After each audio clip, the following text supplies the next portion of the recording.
Live from Toronto, Canada, The Conspiracy Show with Richard Serrett from Zoomer Radio, AM 740.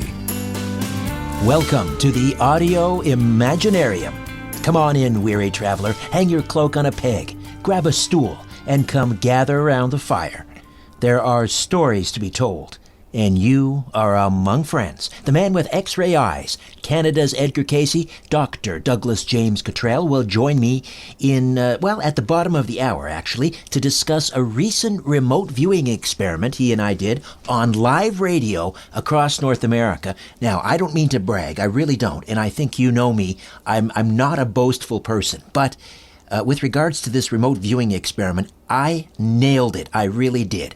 And Douglas and I will talk about it and how it all went down, and he'll also discuss his battles with Canada's Revenue Agency. Now, if you're listening in from the United States, that's Canada's version of the IRS. Now, before we get rolling, just a friendly reminder that if you want to receive my free monthly newsletter, Inner Sanctum, nothing could be simpler. Just go to my website, strangeplanet.ca, and register your email. It's really that simple. Then you'll get the newsletter for free once a month right in your inbox, and you'll also be entered into the monthly draw for free Strange Planet gear, t-shirts, mugs, phone cases, and more. And speaking of which, congratulations to Colleen Hurley. You are October's winner, and I'm sending you a Strange Planet mug.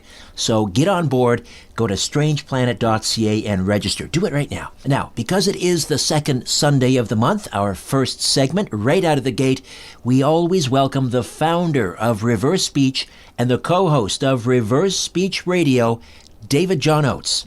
David John Oates, welcome back to The Conspiracy Show. Where have I found you? I'm actually in a little town called Christmas Valley, which is 200 miles south of Portland, Oregon. I'm in the high desert, right out in the middle of nowhere. Yeah. All right. Well, the Skype connection is good, so we'll pray that it holds. Now, earlier in the week, I sent you some audio clips of our Prime Minister, recently re-elected Prime Minister Justin Trudeau. Uh-huh. And I think I sent you, maybe 4 or 5 kind of Q&A sessions. They were about 4, 5, 6 minutes long. Right. Now, yes. Before you play the reversals, and I know you're from Australia, you don't cover or follow Canadian politics too closely. Right. But as you're looking at Prime Minister Trudeau, his body language, as you see him speaking forwards, did you have any immediate impressions about him? Well, I'm embarrassed to say. I thought he was very immature. There we go. That's what I thought. Well, don't be embarrassed. A lot of us feel that way. Yeah, that was my immediate impression of him. I think he's way over his head. There you go. That's what I thought. Now, that's honest, and I appreciate your candor. Because you've been studying this for such a long time, over 30 years, 35 years or more. Right. Are you able to, let's say, predict the likelihood of someone's reverse speech revealing deception just based on their comportment and the way they carry themselves? Yeah, you know what? I'm asked that question quite a lot. I've certainly become far more intuitive than what I was when I first started.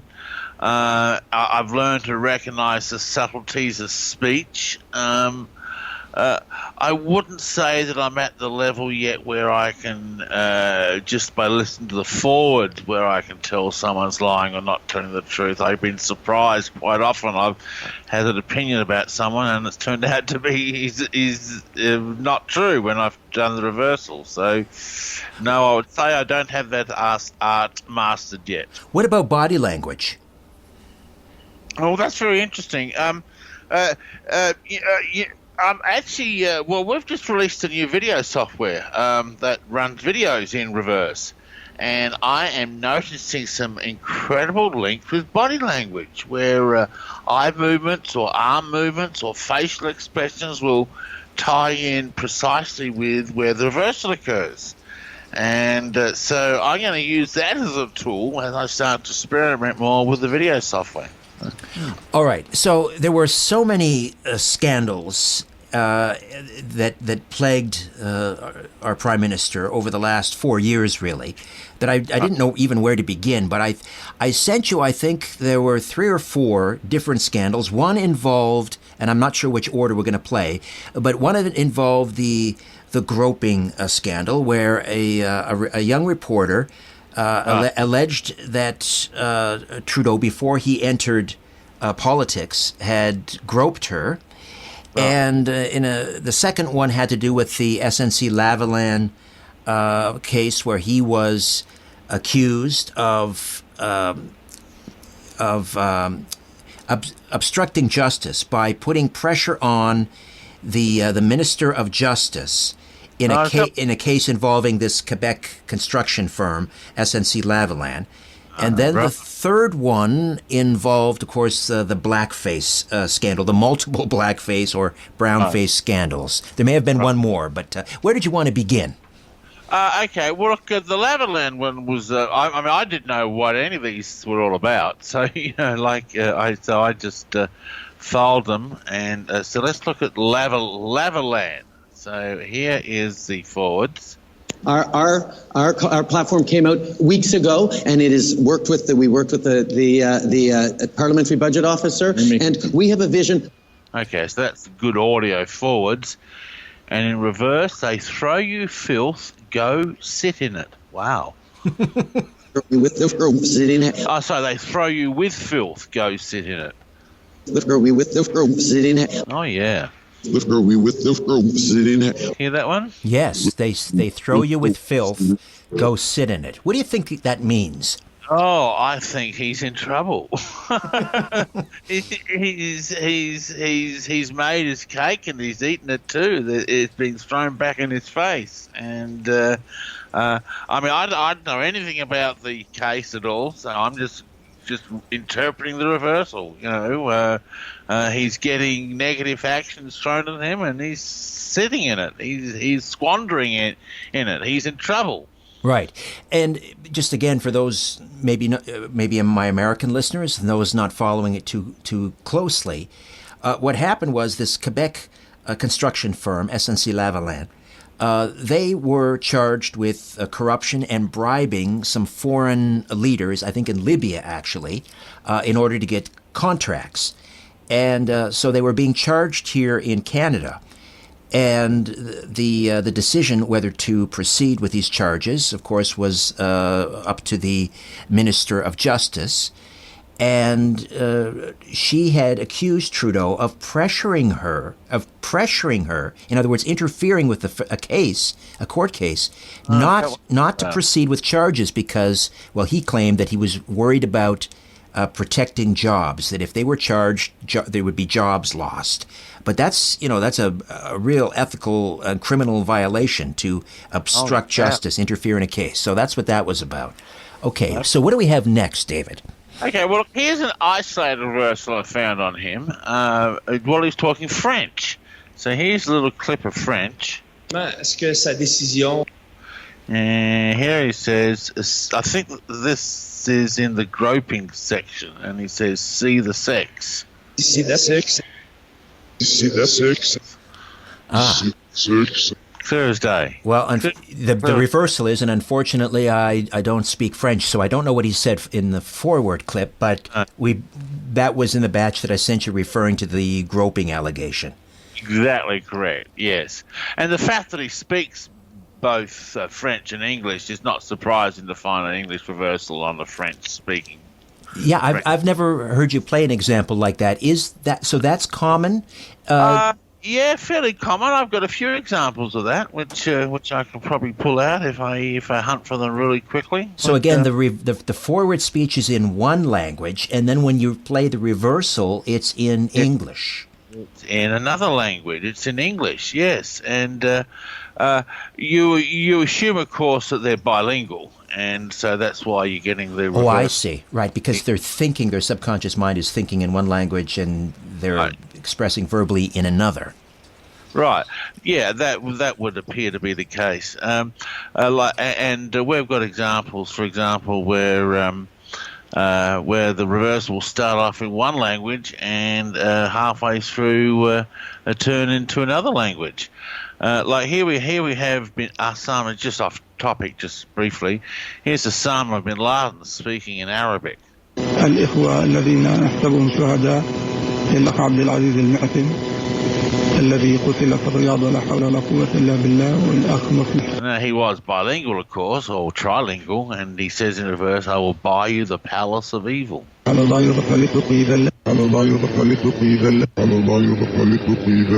Oh my, yes, that's pretty clear. I will buy you the palace of evil. Yeah, that is pretty clear. I've got another one, and I can't put my hand on the top of my head. Oh, it doesn't matter. I wasn't prepared for that question. That's all right. We'll save that one for another time. But it is a fascinating area. And one would presume also there would be other reversals in the same language, but if you don't speak that language yourself, you wouldn't necessarily be able to catch those. Exactly correct. That was a half-an-hour speech by bin Laden, and that was the one reversal I found. Doesn't mean that was the only one there, but that's the only one in English. You know, if the reversals in Arabic, of course, would mean nothing to me, so I'm going to bypass them. How many? When I sent you those Trudeau clips, and I'm not sure, there may have been 20 minutes worth of forward speech there. Right. Yeah, well, the trouble was the last 2 or 3 only had little snippets, like little 15, 20-second snippets of Trudeau talking, which makes it a bit difficult. Right, because you need to talk for about 8 seconds before you get a reversal? Especially when you're talking about media. With media reversals, you get a lot less in 8 seconds. They'll drop down to once every minute, for example. Oh, why is that? Because you're primarily left brain. The more right brain you are in your speech, the more reversals will appear. If someone is very emotional or very relaxed or caught off guard, is the type of place you'll find the best reversals. But if someone's reading a prepared speech or they've got a subtext running in their mind and they're just repeating the standard line over and over again, you won't get many reversals. Oh, that's interesting. And yes, Trudeau is sort of the master, if I can use that term. He's not a master of much, but of uttering prefab, prepared statements, because this is not someone who is really capable of thinking on his feet. So that would make sense. All right. So, however, yeah. But the best one I got the best reversals on, I got the 5 reversals in the very first clip you sent me, where he was talking off guard. And unfortunately, the audio wasn't the best in the forwards, but I got some great reversals. And was this was about the blackface scandal, or what was it about? Do you remember? Yeah. I think this is about the blackface scandal. Okay, so let's play one of those. We'll start off with the funny one. This is not necessarily in order. Okay, so here's the reporter. The reporter's quite aggressive towards him, okay?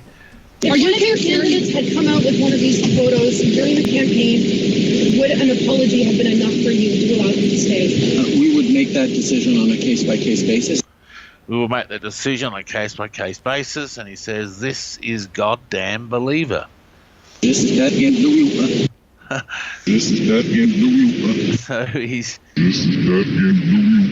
So he's frustrated at the reporter. She's a believer in the scandal. Okay. All right. So that's funny. So and here we have another one. Même à cet âge-là que j'aurais pas dû faire ça, mais je l'ai fait et je m'en excuse profondément. Okay. So again, he's speaking French again. Speaking in French, right? And this verse actually quite clear. They see my pain. Hear that? Right, yeah, they see my pain. So it sounds like he's saying that the reporters, he thinks he's won them over, they're sympathetic? I think so, yes, I think so. And then the next one is this is goddamn believer. He's frustrated with the next reporter's question because she's aggressive or anti his position, if you know what I mean. Yes. So, yeah, all right, okay. So here we have, I think this is from the groping scandal. Let's just play it forwards. This would be calls for important conversations with all those candidates and real taking stock in the path forward. And I'm having conversations with my colleagues, with fellow candidates, and I'm going to be continuing to having conversations with Canadians about this and about many other things. Okay, so he's saying he's going to continue working for Canadians. Okay? Yeah, he's saying a whole lot of nothing. But interesting reversal. I'd manage the kingdom. Oh, that's hard to hear. Oh, that's not a good one. Let's play that again. I can hear kingdom. I heard kingdom. Yeah. Yeah, it's unfortunately it's not a best reversal in the world because the audio is so bad on that one. Sorry, I manage the kingdom. What do you suppose that means? Oh, I think he sees himself as a bit of a egocentric sort of guy. He's running the show. I'd manage the kingdom. He sees Canada as a kingdom, and he's a ruler. Right. That's what I gather. That he thinks he's entitled to, and to refer to as a kingdom. He imagines himself as royalty. Yeah, absolutely. Yeah. It's like the verse I played on your show the other day. I'm an ass. I can't pull that up the top of my head. Yeah. Right. But nothing here. What's interesting to me, what stands out so far to me, is that there's nothing overtly deceptive. No. What it is it's just confirming, I think, what many of us have suspected as A, he's an egoist, B, there's an arrogance there, but there's nothing overtly deceptive, at least not yet. No, well, I was looking for it and I didn't find it. And what we're seeing here is more of his reaction to the accusations, more of, they see my pain. This is a goddamn believer, okay? They throw you filth, go sit in it. And it's more like, actually, now you mention it, they're actually very egocentric reversals. They're more about how it's affecting him and how he's being affected by all of this scandal. And there's a sense of injustice about it. He feels unjustly accused. Does that make sense? It does, and it coincides, with what I've seen and heard from our young boy king, as we call him. All right. Well, there you go. I'd manage the kingdom, our young boy king. Yes. Do we have another? Yeah, I got one more, which uses a metaphor that I've heard occasionally, but I don't know what it means, so we'll leave on a question mark. So here we go. It was a dumb thing to do. Disappointed in myself. I'm pissed off at myself for having done it. I wish I hadn't done it, but I did it. Okay, he's talking about the blackface. Yes. Dumb to do. A very bizarre reversal, and I'd never have fussed down the faucet. And I'd never have fussed down the faucet. Clear. It is. Flush down the faucet. There it is. I've never flushed down the faucet. I'd never have fussed. Oh, you heard flush down the faucet. Hang on. And I'd never have flushed down the faucet. Oh, it is flushed. And I'd never have flushed down the faucet. I'll be bothered. I'd never have flushed down the faucet. Gee, maybe he's thinking he didn't throw this stuff away. He didn't flush it away. I can't. In other words, forward. Actually, his forward speech there is probably one of the more genuine, heartfelt things I've ever heard him say. It wasn't canned and prefabbed. It sounded like he was being earnest and speaking from the heart. One of the few times I've ever heard him utter anything even remotely genuine. But that reverse speech, that is a metaphor, you're saying. So yeah, I think what he's saying, I can't get rid of this SH. I can't get rid of it. Right. I've never flushed it away. It's there hounding me. Anyway, there you go. Metaphors get cryptic sometimes, and there's some of the cryptic ones. I try to keep them off the air, the real cryptic ones, but I found the ones it is what it is. And how long? When I sent you those tapes, and again, 20 minutes worth of clips perhaps, how long did it take you to uncover these reversals? Did they jump out at you, or do you have to play them again and again? No, it was fairly easy. I did it this morning. I probably spent about 2-3 hours on it. So that's not too bad for the number of clips you sent me. That's about average. So something I've learned then today is the press conference or a Q&A type or prepared statements are not fertile ground for reversals. No, they're not. No, they're really not. Very, very, very frustrating. Look, the best reversals in the world are in my private session tapes, and they're the ones I can't use, and that's 90% of my work. And they are just amazing. We'll send a show on some of the ones I can share, okay? And you will be amazed at what we find out during session work. These are from your clients? From my client files, yes. All right. Okay, so in the meantime, we have Reverse Speech Radio, this new podcast. And I guess you've been on a bit of a hiatus because you've been traveling and we had the Reverse Speech event here in Toronto.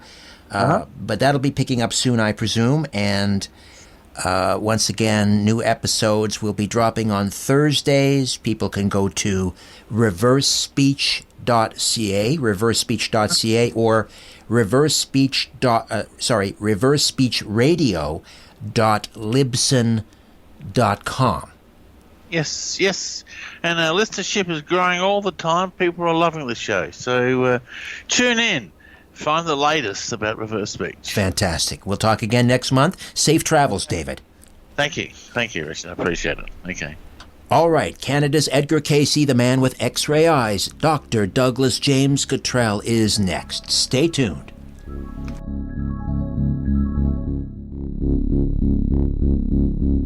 Don't be afraid of the dark. The Conspiracy Show with Richard Serrett from Zoomer Radio.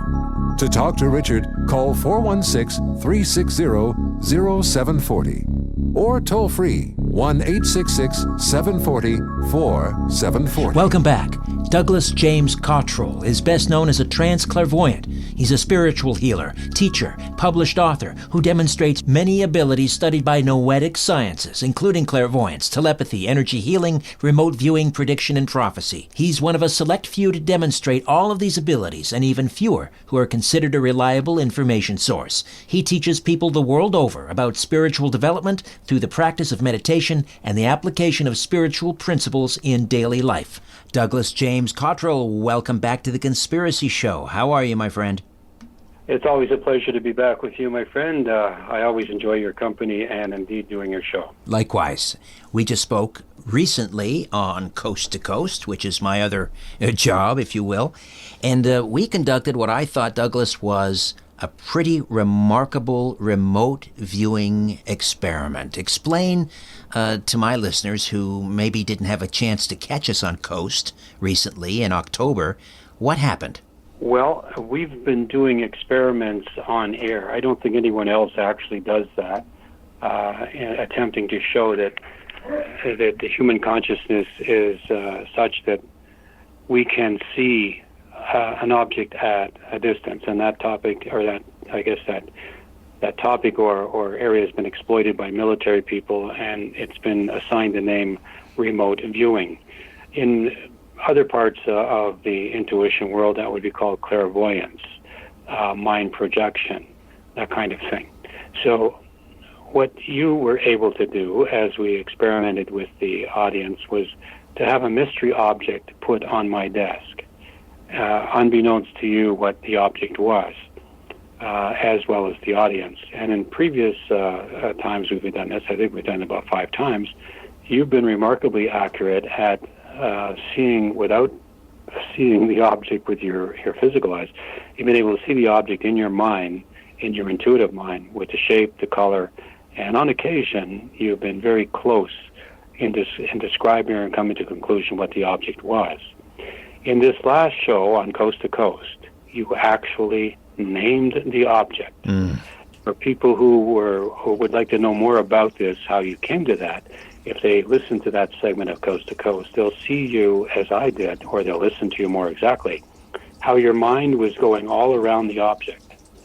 When we teach people to remote view, going into a state of meditation I call quantum meditation, it's basically into a light state of meditation, which you probably were in an alpha state, you're able to see shapes, colors, little teeny bits of detail, that your attention is drawn to. And part of the ability is to take those little bits, those items where your attention is being drawn, and then expand on it and sort of develop the picture in your mind's eye. People listening to that show, in which you correctly identified the object, they can see the process literally moment by moment developing as you came to the conclusion to identify that mysterious object. Right. And again, they can go to coasttocoastam.com, and I'm trying to remember the date that it was in October. Do you actually remember the date? Yeah, I know time goes by real fast. I think was it not Sunday the 27th, something like that? That makes sense. It was in and around the 27th of October. So for those people that are part of the Insiders Club at Coast, they can go back and listen. Otherwise, join the Insiders Club at Coast and have a listen. And also, I think the photo is probably still posted there. So people understand, you were sitting in your office in London, Ontario, way down the 401, or the 403 rather, and I was sitting in a studio, in a radio studio in Toronto, and you had sent a photo of the object that was on your desk to my producer at Coast, the webmaster at Coast, because he was instructed to post the picture immediately after we revealed what the object was. Only they knew, and you knew. And so I had a pad of paper and a pencil in hand while I'm conducting a live radio show. So that was a bit of a challenge, however. And then the listeners were also invited to follow along with your instructions and protocol, and then they called in with their impressions of what the object might be. And yeah, go ahead, yeah. Yeah, and some of them were very close, but as I started off to say during the show, is that it's not important that you see the object like it was a butterfly in a box. We're not looking for that. We're looking for the shapes, the colors, some detail in the object. And if people listen to you, I'm sure when you were sketching it down, that helped you form or come to the conclusion and actually see the object in your mind's eye. But many of the listeners were very close. One lady didn't see the object exactly as it was, but she saw it as something else that, looking from the object straight on, it would appear exactly the way she described it. You saw the object from the side, and then from the front a little bit, and then from the top, and then from the back, and you kept describing the various parts of the object. And again, people listening to this, they'll get some hints on how you use remote viewing, because it's not a snapshot. It's not a picture that you can develop by like a snapshot. It is a process using the contemplative mind, or what I like to call the middle mind. And that's the mind that makes up the intuitive abilities of clairvoyance, clairescence, clairaudience, premonition, precognition, telepathy, etc., etc. And so in this process of teaching people how to develop their intuition, the first thing, of course, is to get over the doubt. You're a really smart man, and the audience are really smart, and to say to yourself, how can I see something that, for some of these people that are calling in from California and Florida, all across the continent, how can they see that far away an object sitting on my desk here in London, Ontario? Yet they did. They saw a certain shape. They saw a certain color. And if people listen to the show, this was a straight-up show. There was no collusion on my part. There was no assistance. As a matter of fact, I think it was me that came up a show or two ago that said, why don't we take a picture of the object and then post it while the show is still on, so that people out there in the audience can actually see, compare rather, to what they were seeing in their intuitive mind. And in previous shows, you did remarkably well, but this last show was there's a French term for something that says the denouement. The denouement. Quite frankly, I was floored. You did very well. Thank you. I was floored walking on air, I think is the term I use, because just so, again, if people don't have a chance to listen, the first impressions that came to me were off, to be in all in all candor. I was seeing something, a very kind of a light pink or a salmon color, and then you said no, and then you explained to me that I was probably seeing because your computer was also on the desk, and it was open to your web page, and the background was kind of that color, and you then sent that photo, a picture of a screen picture of your website, to my producer, and saying this is what Richard was probably looking at, because I was off. I wasn't looking at the object. I was looking apparently on your computer screen. And well, then remember, I wouldn't say that you were off. Your vision, when you start, you sort of come. It's like being up close, and your peripheral vision can see things. And the object was literally a few inches away from my screen. So I wanted to give that support that you were actually visiting my website. And people go to my website, DouglasJamesCottrell.com. They'll see that salmon brownish color that you were looking at. So it wasn't that you were off. Is that your attention was being drawn, if you will, naturally towards the illuminated screen. Right. Even though the object was well lit in front of it. But then you kind of shifted that all by yourself onto the object. Well, then the next thing that came to me was an arch.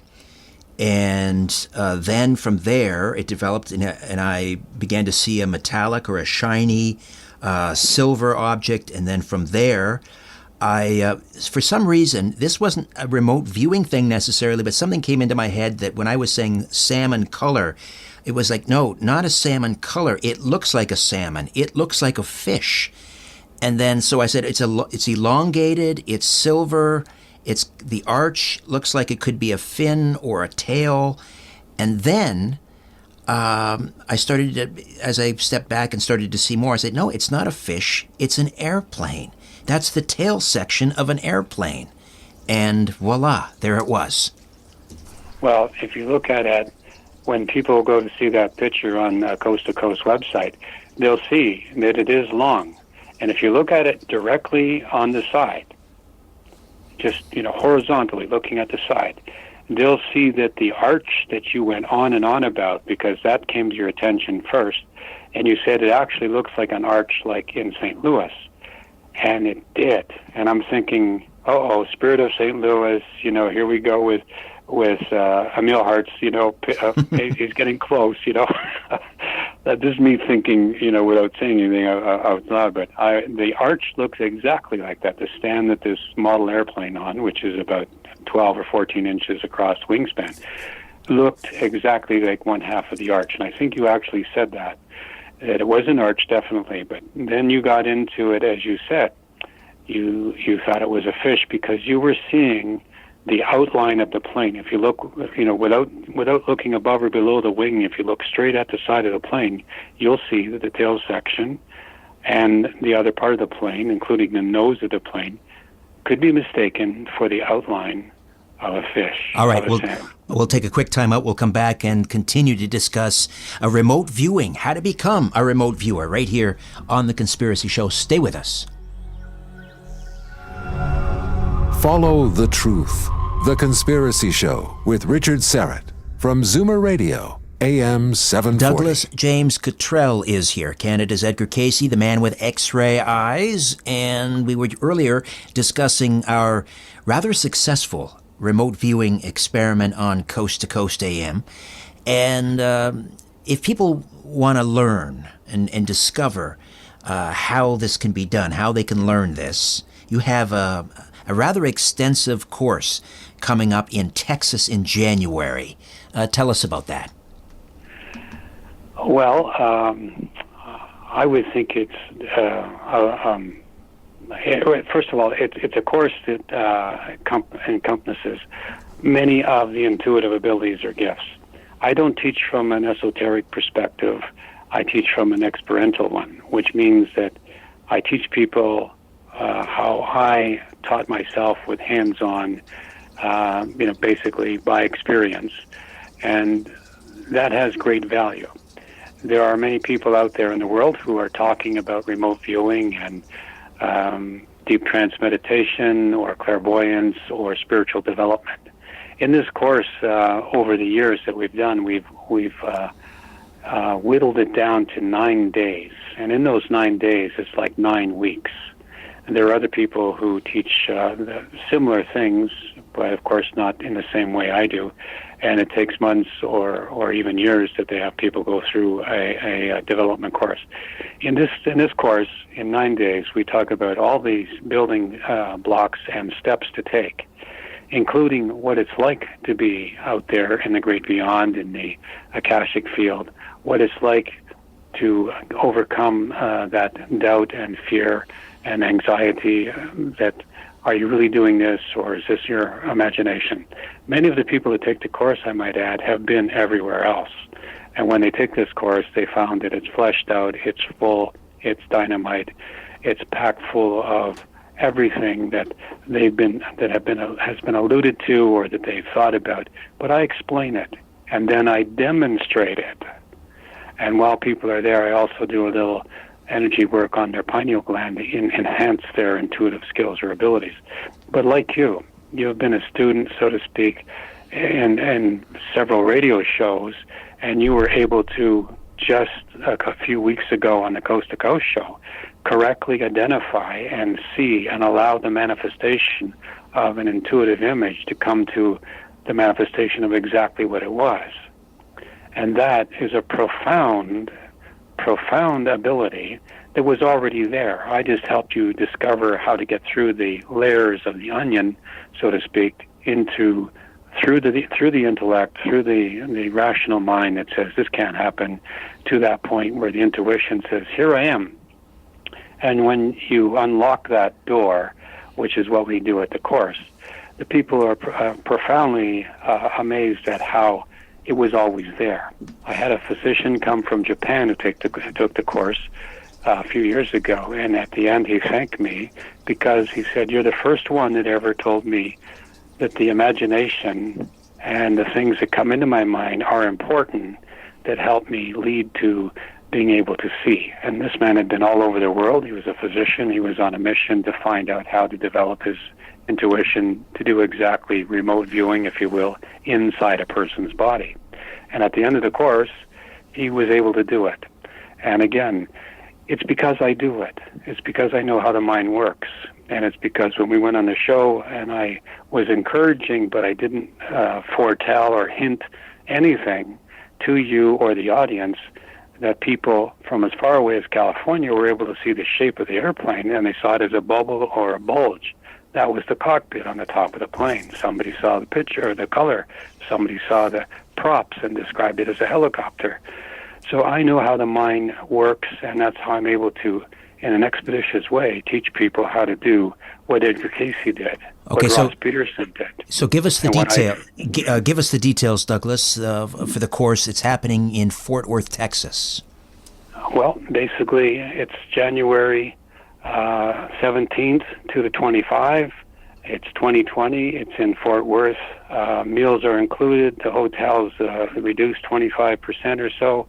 And they just go to my website, DouglasJamesCottrell.com, and it's in the top banner. It's called Mastering Your Intuition Program. There is a lot in the program. We are there from 10 in the morning till 5 at night in the class, and then we talk after. And personal attention is given. And it's a small class. There aren't hundreds of people here. There might be anywhere between 14 and 20 people. Maybe a little more, maybe a little less. But everybody that's attended the course, we can give people references if they want to call previous students. January the 17th to the 25th, Fort Worth, Texas, and 2020. We just have about 20 seconds here. So will part of the instruction include your have an object that they have to remote view and just like we did on Coast to Coast? Good question. At the end of the course, you, the student, will graduate by being able to remote view or through quantum meditation, clairvoyantly see the physical conditions in somebody's body that is miles and miles away that they've never met and they don't know a thing about. And only then do they graduate. And everyone who's taken the course graduates because there's a prerequisite. I interview them ahead of time to make sure they have the intuitive skills, the visionary skills to go ahead with the course. And that's why we have 100% graduation. And everybody is able to see, just like you did the airplane, in the same manner and in the same way.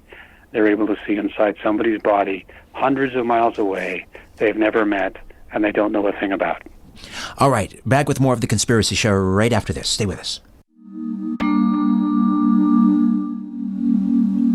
The truth is not out there. It's right here. The Conspiracy Show with Richard Syrett from Zoomer Radio. We are back with Dr. Douglas James Cottrell, and I want to shift gears here a little bit. You have a church in Hamilton Beach, not too far from where I'm sitting, and it's a Christian church. You have services there. Recently, this goes back actually a few years. You were targeted by the CRA, that's Canada's revenue agency, so that's like our equivalent of the IRS. They were questioning or challenging your charitable status as a Christian institution. Tell me what's happening there. Well, it's a long, sad, horrific story that is unbelievable on the face of it for most people to say here in Canada that we have the Charter of Rights and Freedoms that guarantees religious freedom of worship and assembly. And through our experience, and this is not by far singular to the Many Mansions Spiritual Center, it is, I guess, since 2012, small organizations, religious groups have been targeted, which is a good word, in my opinion, by CRA. And CRA has developed for those nonprofit incorporated organizations that happen to have charitable status, they have targeted them and deregulated them by something they invented, in my opinion, and that was revocation by audit. Revocation by audit. Again, it's unbelievable, but as a matter of court records that are in the public domain, both in the CRA domain, in the federal court, and now in the Supreme Court, what I'm about to say is factual. It's not inflammatory, and it's I'm trying to be as level-minded as I can. We had an auditor come into our church on the pretense that it was a random audit. He did not speak to the members of the board of directors. He only spoke to myself. He deceived me by saying that he was just going to come in and do a routine audit. And a charitable organization, I was able to raise funds to buy the Many Mansions Spiritual Center located at 180 Beach Boulevard in Hamilton, Ontario, which is right down on the beach. It's a very beautiful property. A very wealthy family donated the money, and we bought the building and then incorporated as a non-profit organization. The corporation owns the building, the property, the assets. No money was ever paid to myself. As a matter of fact, no money was paid to any director or member. But the auditor came in, and under the pretense that since we weren't really open yet, we were still under renovation and construction, he conducted what he called an audit. It was not an audit. We called up the official organization that does the audits, auditors and accountants, the PCA Association, I believe it's called. And their opinion was that he did not conduct an audit. As it turned out, it was already in his mind that we should never have received charitable status. The man belonged to a large church, I won't say the name, and he sat on the board of governors. And as we did a search on the internet, we found out he also included in his title as a member of the board of governors as a auditor for the CRA, which we think was very unusual to start with. I just want to move it along quickly so that people understand. He basically determined on his own that your church wasn't Christian enough in his mind because as you've discussed on this show before, UFOs, and he saw books pertaining to Edgar CAYCE, and well, that's a good point, Richard. Yeah. What they basically said is that we were teaching yoga, which was a Buddhist religious practice, and it was non-Christian. They determined that our spiritual healing or laying on of hands was not Christian, that we were teaching energy work and doing classes of meditation. They were not Christian. But I sort of got off on the track a little bit, but because of his religious fundamentalist perspectives, basically they made up 5 reasons why we should be deregulated. And although we were given a 90-day time to object or I guess appeal the auditor's decision, 47 days later, somebody in CRA wrote a letter and deregulated the charity. Again, they never talked to the owners of the corporation, the directors. They never spoke to anyone else other than myself.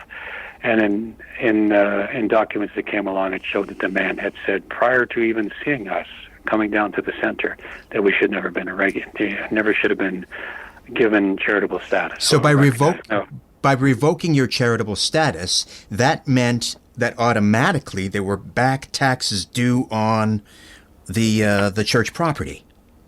No, not quite, No? Richard.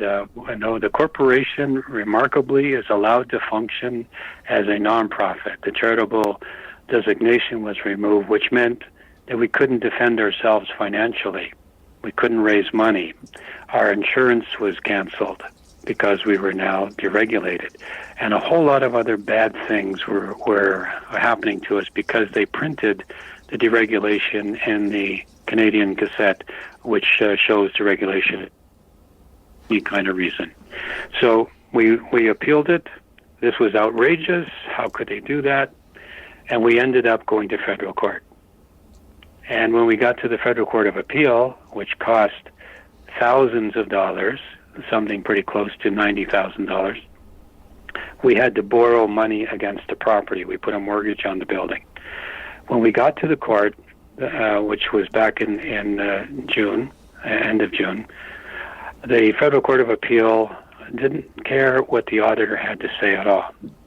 The Federal Court of Appeal basically upheld the decision of deregulation, even though there were all kinds of peculiarities, although there were all kinds of irregularities, and including that this man had said in his report that our spiritual beliefs, he made this up, and I'm about to say this, it's in writing, he said this, he wrote this, that our spiritual beliefs were based on an entire civilization, an entire series of books written by a civilization of extraterrestrials. We could not believe that an official of the Canadian government would say such felonious things that were completely untrue. Apparently, he did a search on Google, and he found that the law of one, because we practice the law of one, the law of gratitude, etc., and that all our spiritual beliefs are based on the book of Corinthians, 1 Corinthians 12 and 14, and it talks about the law of one in that the body has many parts, but it's only one body. That we are basically Christians, if you will, following in the teachings of Christ. This man had the audacity to say that our teachings were based on books written by extraterrestrials. Of course, the joke around the center was that when we get to the Federal Court of Appeal, whoever that lawyer is going to stand up in front of the judge and say, yes, these people believe in extraterrestrial teachings and religious books from extraterrestrials, that we would... It wasn't. It was accepted as fact. Oh, dear Lord. Okay, so we're just about out of time here, but so you're taking this hopefully to the Supreme Court of Canada to challenge this, and you're in dire straits here because this is you're borrowing money in order to pay court costs.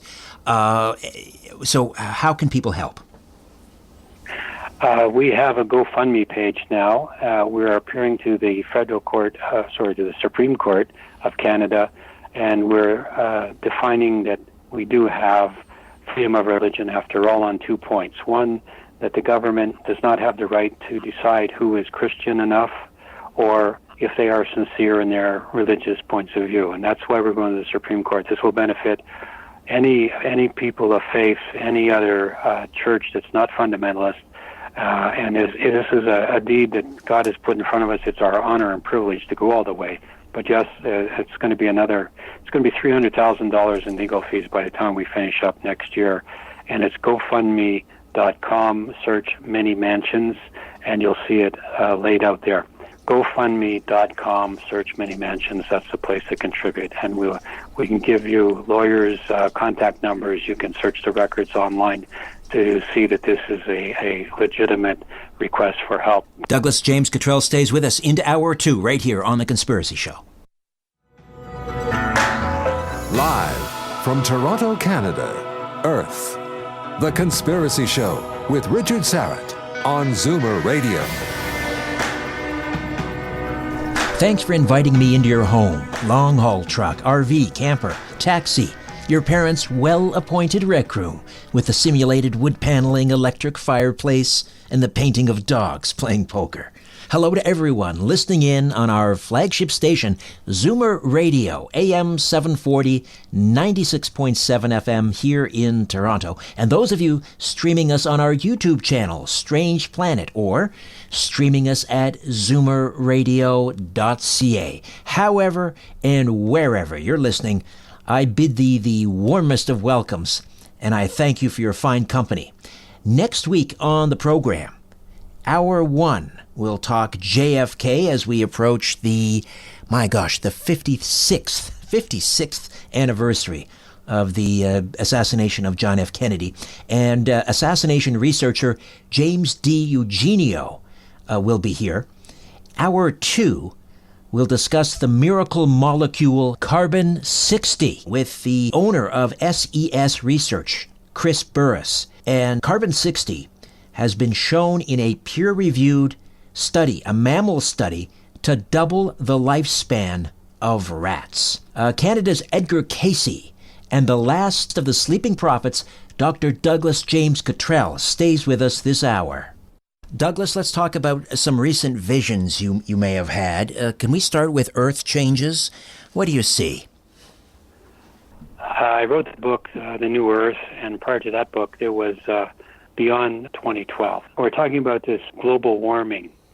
And years ago, you and I talked on your show in Toronto, CFRB, where I had a vision that the Earth's core was turning at a different speed than the Earth's crust, which meant there was going to be a lot of heat. And I had predicted at that point that the oceans were going to go up to 3 or 4 degrees. 1 is really bad, 1 degree above current or normal is bad. 2 is disastrous, and 4 degrees is absolutely horrendous. And that's where we are now. Scientists came along after the fact, after I was on the show stating my vision, and had divulged those facts that we're headed this way. So where are we right now? The Earth is wobbling, the ice caps are melting because the planet is being superheated from within. We're going to see more volcanic eruptions. We're going to see more earthquakes. Certainly the oceans are heating up, and we're seeing all kinds of hurricanes and cyclones and tsunami and all the things that the water, because of its being superheated, is causing these disturbances of weather. And as such, in the physical way, it's going to get worse. As we see the countdown to really huge disasters happening, where the West Coast from Alaska down to anything west of the Rockies is going to suffer in North America, to the flooding of Africa, the continent shrinking. I think I've said that on your show as well. It's in my book as well, that the reason that I saw Africa shrink, and it was not known to me until sometime later, was that there is a plain all around the outside of the continent of Africa that should the ocean rise up 3 meters, it's going to flood that plain, which would, from an overview looking down at Africa, you would see the continent shrink. Things in the Middle East, there will be a firestorm underground that's going to come. We're going to see more and more flooding of the Mediterranean. Matter of fact, the Spanish government, when I was there in 2011, I was interviewed in the Antar magazine, and I had predicted that San Sebastian in the north would be flooding, and it is. And that the in Barcelona, there would be 2 lakes that would bracket the city. There are 2 rivers there now that are flooding, and they will make lakes, which I had seen, and I had never been to Barcelona before. And of course, the political climate, when I was in that interview or being interviewed, I said that in the future there was going to be riots and banking failures and other problems in Spain, to which a lady in the know, who was an attorney, said, "Douglas, Spain is such a stable country. What you are saying is impossible." Well, now we know that the Catalan people are trying to separate from the mainland of Spain. We know that the flooding warnings are out there, that the heat is enormous, that the sands from the deserts of Africa are coming into Spain because of the droughts in Africa. Well, I'd also said that Africa was going to be an enormous economic... before we get in, I don't want to get into economy yet. I don't want to get to the economy yet. I want to save that for a moment. I just want to come back to something about the oceans heating up. So let's be clear about what you're saying. I'm on the record. I've been pretty clear. I don't believe in man-made global warming. But so you're saying that any events that we're seeing, these are not man-made. This is a natural event based on the mantle spinning at a different rate than the inner core, causing friction. So there's nothing man-made here. This is not fossil fuels putting more CO2 into the atmosphere. This is the Earth heating up basically from within. That's right. I saw that.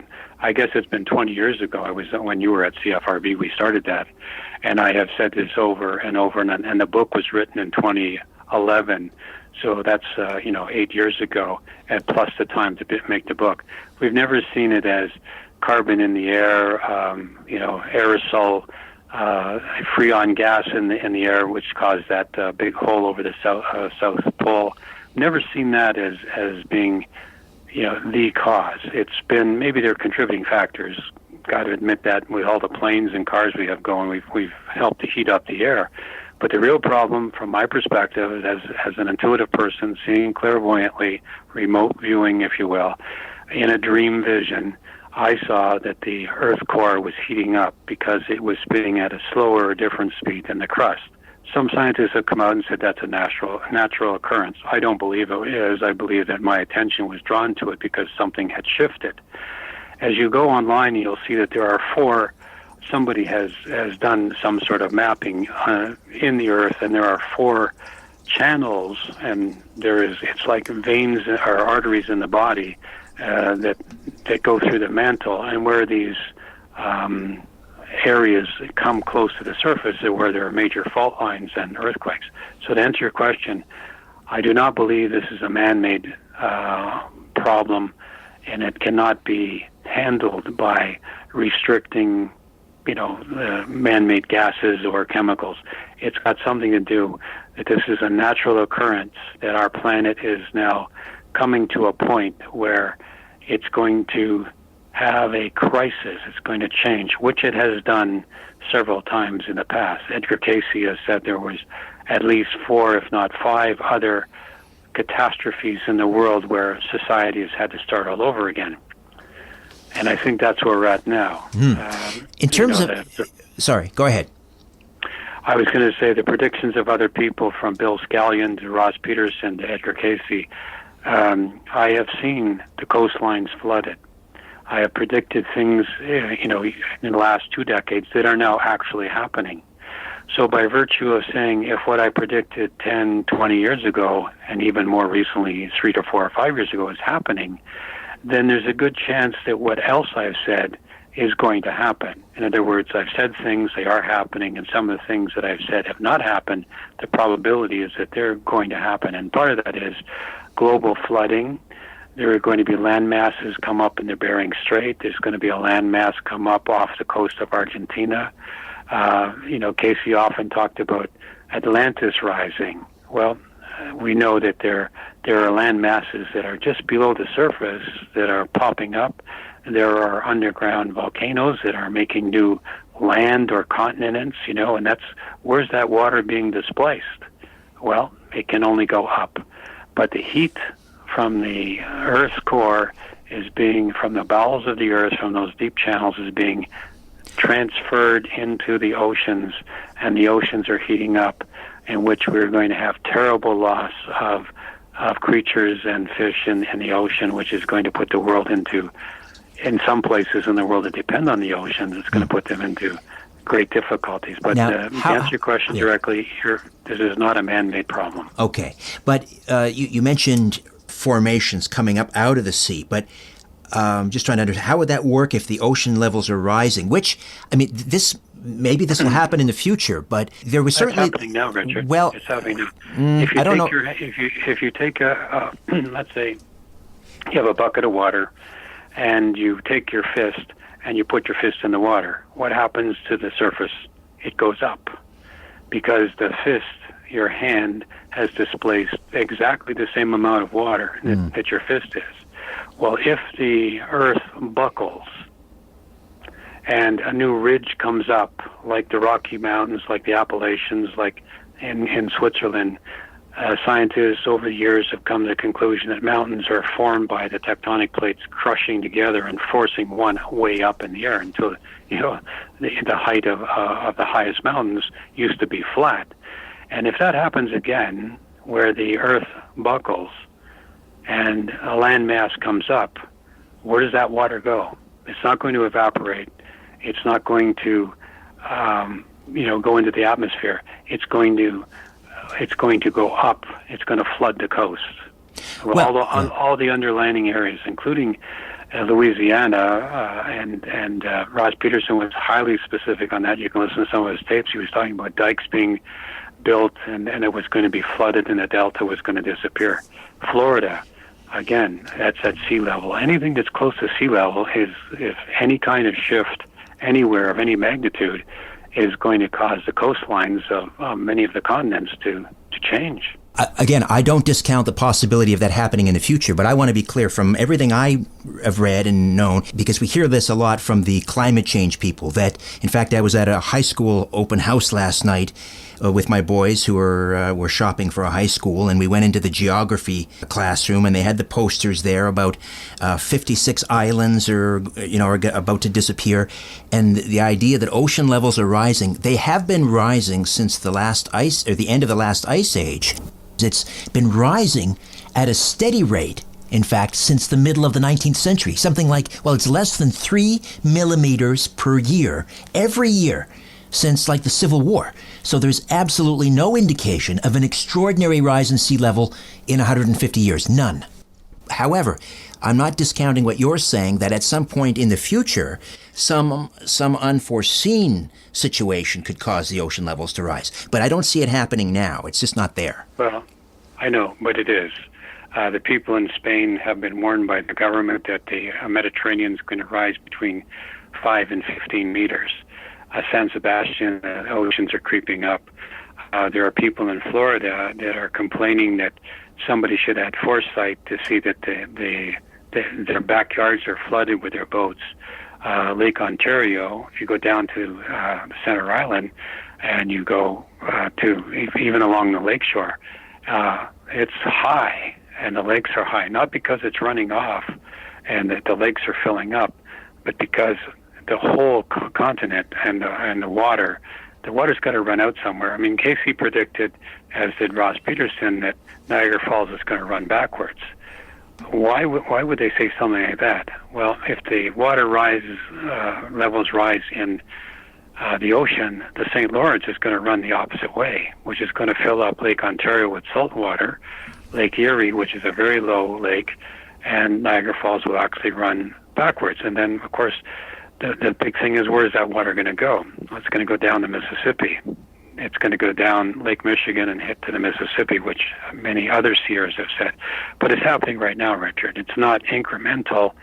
If for those who are looking around, it's our lakes are swelling and the coastlines are shrinking, and people are preparing for it. Governments are already saying things like, we're going to lose coastline, and it's out there.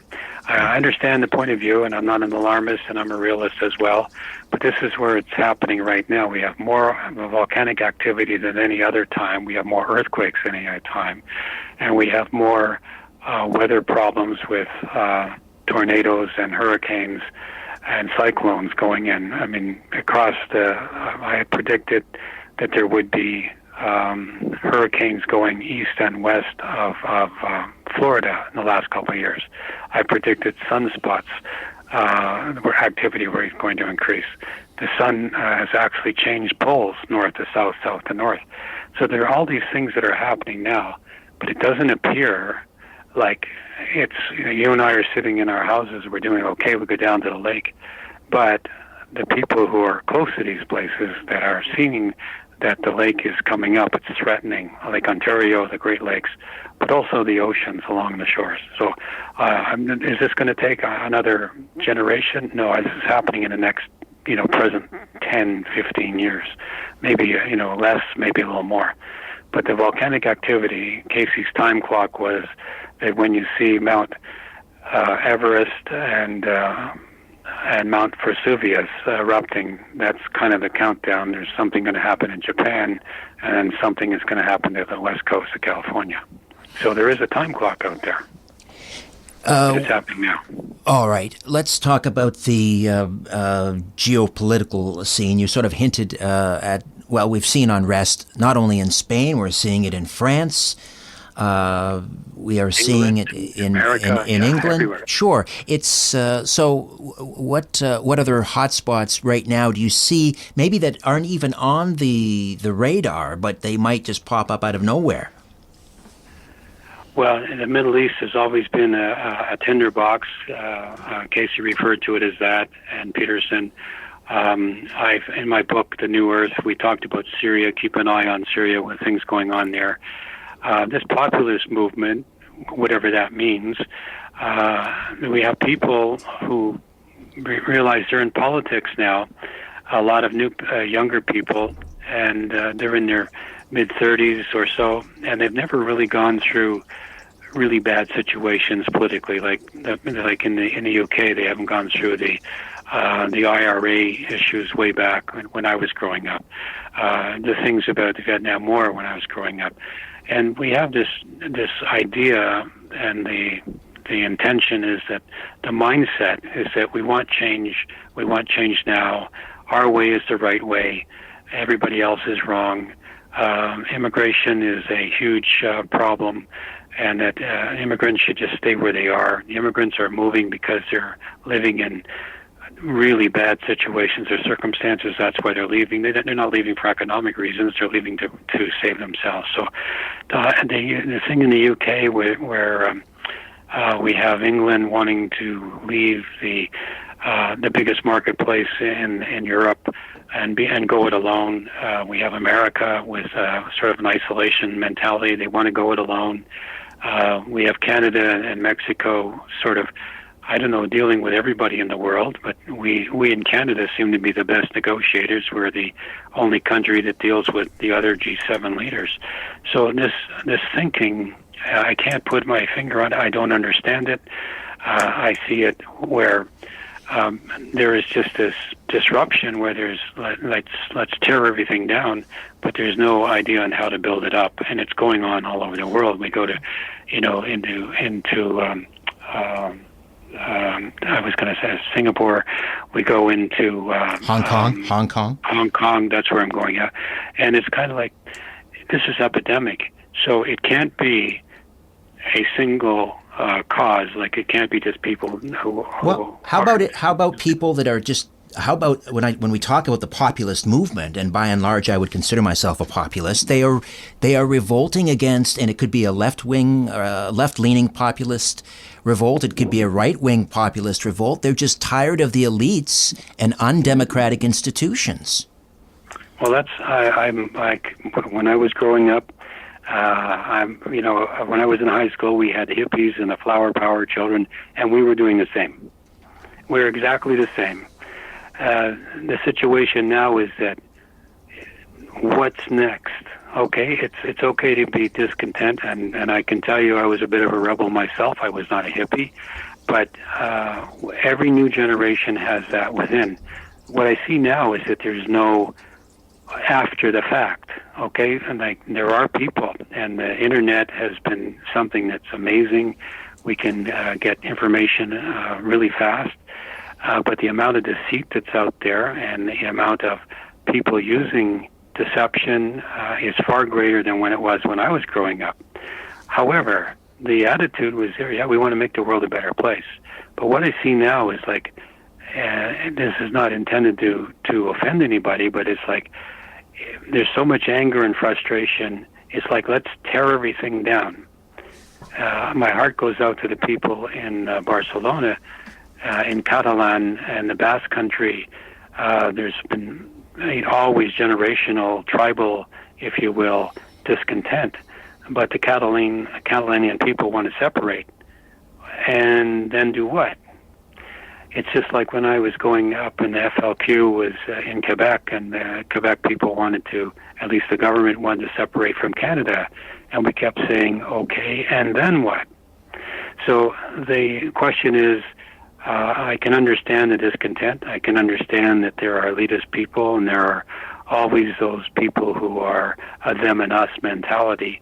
But in order to get ourselves out of this, in order to have some construction from, again, me going through in my lifetime a few of these experiences that I recounted, is like, what are we going to do to replace it?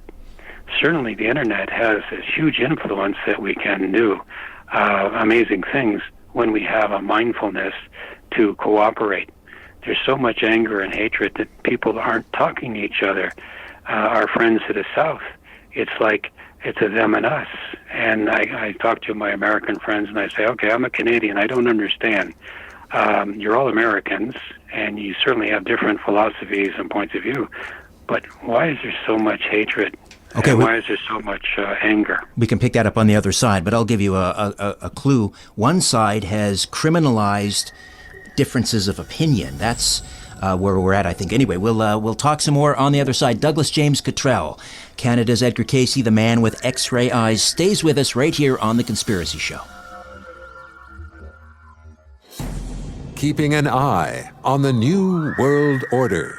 This is The Conspiracy Show with Richard Syrett from Zoomer Radio. To speak with Richard, call 416-360-0740 or toll free 1-866-740-4740. And we are back with Douglas James Cottrell. DouglasJamesCottrell.com, the website. Douglas James Cottrell, COTTRELL.com. We were talking about what I call this age of anxiety. Where do you see this? We were talking about the United States, and one of the things I'm fearful of is we're in the midst of a culture war. Western Judeo-Christian values pitted up against what is really a Marxist dogma. And the great concern is, because there's a total collapse of a civil discourse, if you're a conservative, you're being bludgeoned by members of Antifa if you go to the wrong rally. If you have the wrong opinions, you'll be deplatformed, you'll be demonetized. This has happened to me. You'll be kicked off Facebook and Twitter, et cetera, et cetera.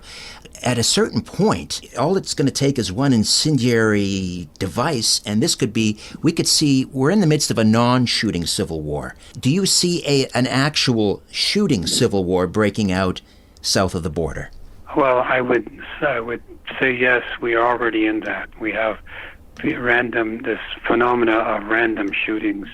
I never would have believed in my life that when Ross Peterson predicted that you could be shot going down the street with a bag of groceries in your hand. He said that back in 1974. I never believed that would be possible. There had to be something. And we have these horrific things of school shootings. It's something, we're in a shooting war now, only it's not out in the open. The people who do these things are monsters, but we always have had monsters in our life. Recently there was somebody who went in and stabbed a 3-year-old to death in its crib because he was angry at the mummy. So we always have monsters around us, and we always have this animal nature. Humans are attempting to become human beings, but right now the pendulum is swinging more towards the animalistic natures of ourselves, and I'm not trying to sound anything other than to be descriptive. So I agree. When I had an American friend up here the other day, and I said, in your country you have freedom of speech. You can say basically anything you want in the First Amendment. I was trying to compliment him because I was relating to my situation with the CRA and the federal government, which is the CRA government and government influence, which is tyrannical and clamping down on us, and we don't have freedoms as we do south of the border. And the man remarkably said, "Oh no, Douglas, you can't say things now. You can lose your job if you say the wrong thing." Right. If you have the wrong opinion. If you have the wrong opinion, they will come after you. Right. So depending on which side you're on, I try not to be on either side, but if you're on the red side and you're talking to somebody on the blue side, they will retaliate. And if you talk to somebody from the blue side to somebody on the red side, they will retaliate. The way out of this is to actually believe the basic values that everybody has the right to an opinion. The only thing is, I would counsel, listen to the other side, because there might be a possibility that their opinion might just possibly be a correct one. Not for everybody, but for themselves. And this ability to listen and this ability to live in a country. Remember, America is the greatest country in the world because it was an invented country. It was invented back in the middle 1700s, so that it became what it is today, a society that seeks above all freedom. And they have, they have better rules. They have a type of democracy that I'm just learning about now at my age. It's totally different than what I thought it was. But they have a democracy set up where Americans have the right for the pursuit of happiness and freedom. We don't have that in the Canadian Charter of Rights and Freedoms. It's not there at all. We have only 4 basic freedoms that are guaranteed in the Charter. So America is an amazing country. And if people were to admire and aspire to have that same mentality of, okay, we have freedom, but that comes with it the responsibility to say, my opinion is just as important as your opinion, and I respect your opinion.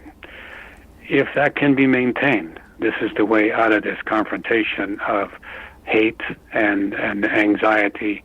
And I mean, people are rising to the occasion of taking out weapons and killing other Americans because they don't believe the way they believe. And this has always been a problem. This is not just an American problem. This is a problem throughout the world, where people want to be right.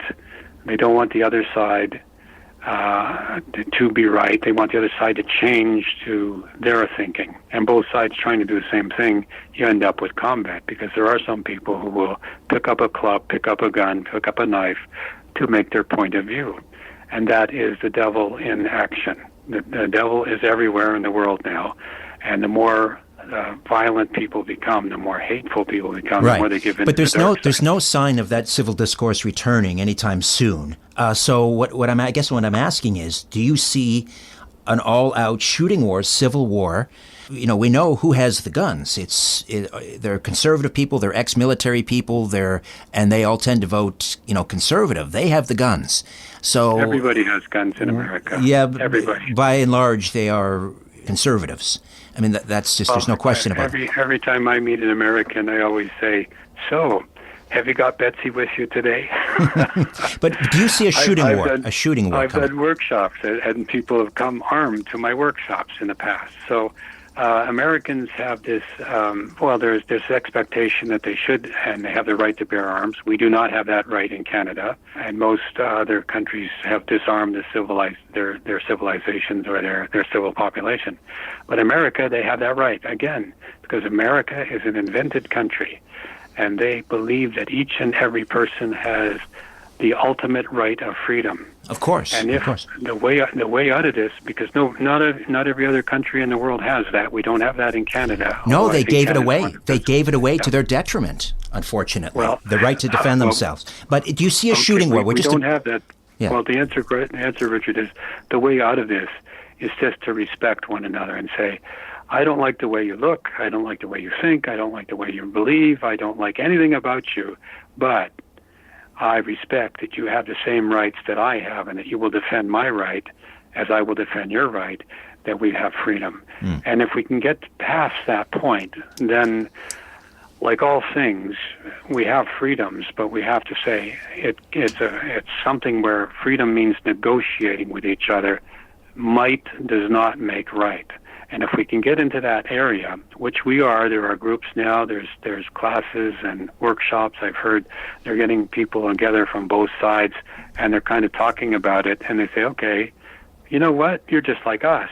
And that's like, is it not like all enemies in the world when you get people sitting down at the table and you find out that they're not the boogeyman, they're the same as you, they just believe differently. That's the way out of this. And here's the answer. Is God watching over all of this? Yes. Is this all happening because it's God's will? No. This is our will. But God will fix the problem. And the way God is going to fix the problem, believe it or not, the earth has a consciousness, from my perspective. And the worse we are, the more angry we are, the more violent we are, the earth is responding in kind. It's kind of a sounding board. It's reflecting back the way we are. And my opinion is we need to take care of each other. That means taking care of the refugees. That means taking care of the poor people. It means being taking care of people who are in need. Because what's happening is the earth is going to fix the problem by getting rid of the pestilence, by getting rid of the irritations, like a dog shaking its back and flicking off the fleas. Okay, I've got to take a time out here, Douglas. We'll come back and chat some more. Earth changes, politics, geopolitics, how to become a remote viewer. Douglas James Cottrell stays with us. From Zoomer Radio. Douglas, just remind people about your upcoming remote viewing quantum meditation course happening in Texas in January. Right. It's a development of your intuitive abilities and skills. And as you have an interest and aptitude, if you want to know the truth, I mean, the things I say, the things I've seen before, somewhat counter to the way I believed. And if you want to get a hold of the information, the truth, what's out there in the spiritual world, as I just said a moment ago, the earth has a consciousness, and we're part of it. When we live in harmony with the world, we do better. And that's what we are here to learn, is how to get along with each other. And that's the number one karmic thing, is how to learn how to get along with each other. The course in Texas will help people understand how to develop all of the intuitive abilities or skills, especially if they have been to the silver mind control or they've taken other courses and people like Rosicrucian material and different aspects. They're going to be, it'll be explained from my perspective, but basically everybody's talking about the truth. And the fact is that it's how you perceive the truth, but the remote viewing course is how to get into your mind so that you can perceive things just like you did with seeing that airplane. When you want to know who's lying or who's telling the truth, you can see it. Sometimes clients ask me if somebody's sneaking money out of the till, and I can see them reaching in the till or not. You can see or perceive the truth about the future, what's going to happen, so that you can make good decisions today to be in harmony with what's going to happen. But the course is how to train yourself to go into that spiritual quiet zone and be able to use your clairvoyant abilities to look forward. We talk about telepathy. We do a lot about dream interpretation, visions, and other things that go bump in the night. We talk about what it's like on the other side in the different dimensions, especially how to access the Akashic records. And wouldn't it be great if you wanted to know how something was going to turn out, or where there was a safe place to live, or what was a good thing to invest in, or what were the markets going to do, or is your house the best time to sell it now or next year? Or if you're in some position and you say, you know what, I really like to do something better in my life. What am I suited for? The idea is you're working with your high self or soul mind, and this is a course to get in touch with the spiritual aspects of yourself so that you can become a better human being by understanding that the low self, the physical self, and the high self, the spiritual self, are the one and the same, but learning how to interact with them you'll have better health, better wealth, and you'll get along with people, and hopefully you won't be so angry, but you'll be able to understand what's going on, but from a perspective of knowing. Anyway, the development is to meditate, to learn how to develop the energy fields around you. We talk about chakras and auras and how to read auras. We talk a little bit about dowsing. We talk about all the spiritual gifts or abilities that anyone has, and I can demonstrate them, and I do, and I explain them fuller so that I can help my students overcome the one most difficult, devastating thing, and that is self-doubt. We draw a line on the floor, Richard, and we say, okay, when you come through the doorway, there's the line on the floor. Doubt stops here. And when you go on the other side, I want you just to tell me what you see, not what you think, not what your opinion is. Tell me what you see. And the things I've seen, horrific and amazing. I've been to the highest of the high. I've had experiences that are usual but unusual. I've had biblical experiences. I've been in positions which have helped me understand that at the end of my life, I won't be alone in the dark and gone forever, that there is something after, and I'll know where to go when I get there. I'll know the way to heaven. All right, give us the particulars again for the course. How do they sign up, and when is it, and where? Well, they can sign up by contacting my assistant, Sophia, at douglasjamescottrell.com. They can call 519-471-1110. In the 519 area code, 471-1110. They can send an email, info@douglasjamescottrell.com. But just go to the website, and it's all there, all the things that are going to be there, what you will see or learn or experience. But most importantly, everybody that comes to the course always has some personal something going on in their life, and that usually gets resolved. And if you have a mind to want to be like Edgar Cayce or Paul Solomon or a remote viewer or a lot like Richard Serrett, being able to see things at a distance, you just click on douglasjamescottrell.com. I'm all over the place on the internet if you Google my name. And the dates, again, Douglas. We need the dates and the location. Okay, it's the middle of January to the end, January 17 to the 25th. You arrive on the 16th and you leave on the 25th. We have meals are included at the hotel. You have breakfast. We have lunch and dinner or supper, depending, covered as well. And transportation back and forth from the airport can be arranged. And hotels, about it's a 25% discount. Jan 17th to the 25th, 2020 in Fort Worth, Texas. DouglasJamesCottrell.com for more information. Back for one final segment with the man with X-ray eyes. The world is being pulled over your eyes. This is The Conspiracy Show with Richard Serrett from Zoomer Radio. To reach Richard, call 416-360-0740 or toll free at 1-866-740-4740.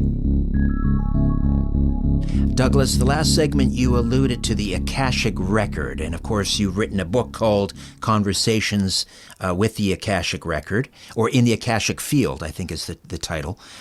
Explain briefly, if you could, what the Akashic Record is. Where is it? What does it look like? How do we tap into it? Okay. Over the last 40-something years, I have studied many philosophies, and I have mentors, Reverend Alec Holmes, Ross Peterson, Edgar Cayce, by virtue of his books, and my pattern or life is the same as his. So we've come to this conclusion that somewhere out there, when you close your eyes or when you're thinking, there are thoughts that manifest, they come, and then they go. Intuition is the same. Creative ability is the same. It spontaneously arrives and then it goes. So dreams are another way of understanding that. So where does it come from and where does it go? In my course, I talk about all the abilities: telepathy, clairvoyance, clairaudience, spiritual healing, visiting higher dimensions, the knowledge of intuitive skills, and finding out who you are and where you've been, past life stuff, and future advancement, and being given an insight between the differences between your human mind and your spiritual mind, or the rational mind and the contemplative mind. So it's quite intensive in understanding those things that are around us that we go through every day. But to answer the question, the Akashic records are a place out there where all the minds are connected, all the minds that are spiritual minds, and a soul that comes into a body comes from the pre-existence, lives the life, and then returns to the post-existence. And the magic is to understand that the pre-existence and the post-existence are the same place, and that the Akashic, or the heavens and dimensions above, are, well, let's call it on an ascending scale, like Jacob's ladder. Every dimension is one step up the ladder. And the more aware and the more divine or spiritual you become, the higher you can go up, because the higher you love, and love unconditionally, the higher the dimension it goes. The lower you are, if you're more in the animalistic and the violent and unloving dimensions, then the lower you go. So there's this up and down steps or dimensions. And the Akashic is that library in the celestial dimension where all knowledge is kept. All your thoughts, all your intentions, all the consequences, all the consequences to the actions you've taken are recorded. And you, as a spiritual being, can go and visit this celestial library and sort of determine, by looking back in your memos, what you did in some past lives and what you need to learn to get to those higher steps. You can go there and you can study and determine, when you come back into the world, what your race is going to be, what your family is going to be, the environment you're going to be brought up in, et cetera, et cetera. Well, the Akashic is that storehouse of knowledge.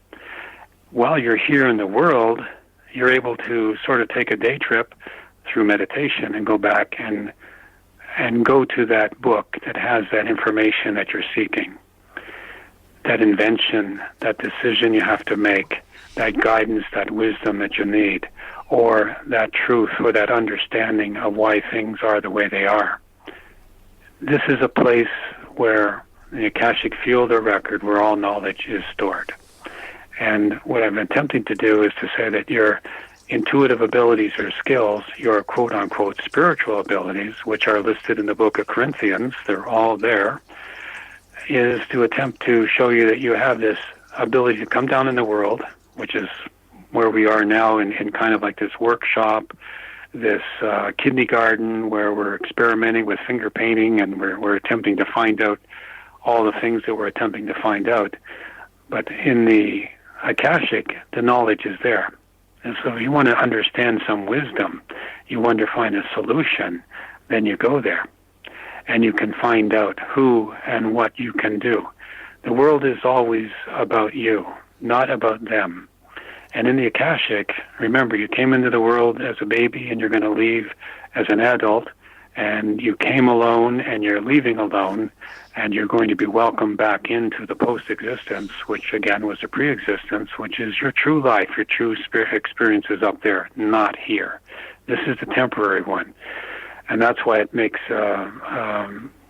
me, after seeing all the things I've gone through in my life, being the hippies, the Vietnam War stuff, the IRS confrontations, the tragedies in faraway places, it kind of makes it irrelevant when you look at this life is but one breath in the life of the soul, and the soul lives forever, so there's no need to be in a hurry. The biggest thing is how to learn how to get along with each other. So you need guidance or mentoring or information. This is where the Akashic field comes in handy, where you're in that realm of knowledge where you want to know something and you can be given it and it will be the truth. So does that mean that, let's say, for example, someone who is clairvoyant or someone who's psychic, are they actually reading the other person's mind, or are they accessing that person's personal file in the Akashic record? Well, that's many different things that you've just, in that sentence, have indicated. Telepathy is reading somebody's mind and being able to pick up things from people intuitively, from premonition or precognition. Those are all levels of awareness. But the Akashic record is when want to find out about yourself in particular, there's no problem. You have free will and free choice. If you want to intrude on somebody else's welfare and find out about them, sort of snoop around, you can get a little information if you're entitled to it. If you're a mommy trying to find out about your child, what your child's going to be in the future, how would the best education go, what can you provide for the child to get his best life, that's allowed. But basically spying on people from that level is not allowed. There are some sort of rules up there. But at the same time, you can be given information about somebody. Like, if I go to work for this company, that supervisor, Bill or Mary, will they be a good boss I work for? Or how can I serve them? Will they help me in my career? Or, oh my God, they're a bully, I'm not going to go there. I see some personality conflicts, so I won't even start the job. You can get information that way, but you can't basically intrude on somebody and manipulate them, although the dark side does exist. What about an inventor? Are they accessing the Akashic record and looking into the future? Because many inventors have sort of credited their inspiration or their source of knowledge for their invention coming from someplace else. Well, I'm the same. I have patents and I have new ideas. My friend and I are starting a pizza company. I'm investing in Pizza Del Campo in Texas, pizzadelcampo.com, and it's just about to open. And many of the decisions and the menu and the procedures have all been given to us by dreams or visions. And we are proceeding with patented products. We're coming up with a new fast food product that will be patented. So the idea is that if you want to look at it, that there is nothing that is invented. It's more like it's been remembered in the Akashic, and people who have invented things have credited dreams or revelations during sleep or visions. And you can go to, many of the more famous people, from Edison, who had a dream about a bear standing up with the sun between its paws. Well, that was basically a light bulb with the two sides with the bare wire. The bare wire that was illuminated, and you can go to Edison and all kinds of people who will eventually, well, if you read their biographies, who eventually got around to the intuitive side, providing information. Edison, Einstein, I should say, would meditate when he would have a dream, and I think that's how he came up with his famous formula. Well, so if we want to learn how to tap into the Akashic record, is that something you're also covering? That is the main thing, and how to do that. When you get into the Akashic field or record, as again, you want to find out the truth about your political leader, your country, where to go, whatever's of benefit to you. The information is there. It's like going to the library and researching it. That's happening Jan 17th to the 25th, Fort Worth, Texas. And more information at DouglasJamesCottrell.com. Douglas, thank you so much. We'll talk again soon, I hope. It's always a pleasure. I really, truly enjoy your shows, Richard. You're an amazing guy. Thanks for having me on. Thank you. And back next week with a brand new program, James DiEugenio, JFK assassination researcher. In the meantime, don't be afraid. There's nothing concealed that won't be revealed, and nothing hidden that won't be made known. What you hear in the dark, speak in the light. What I say in a whisper, proclaim from the housetops. Move over, Aphrodite, I'm coming home. Good night.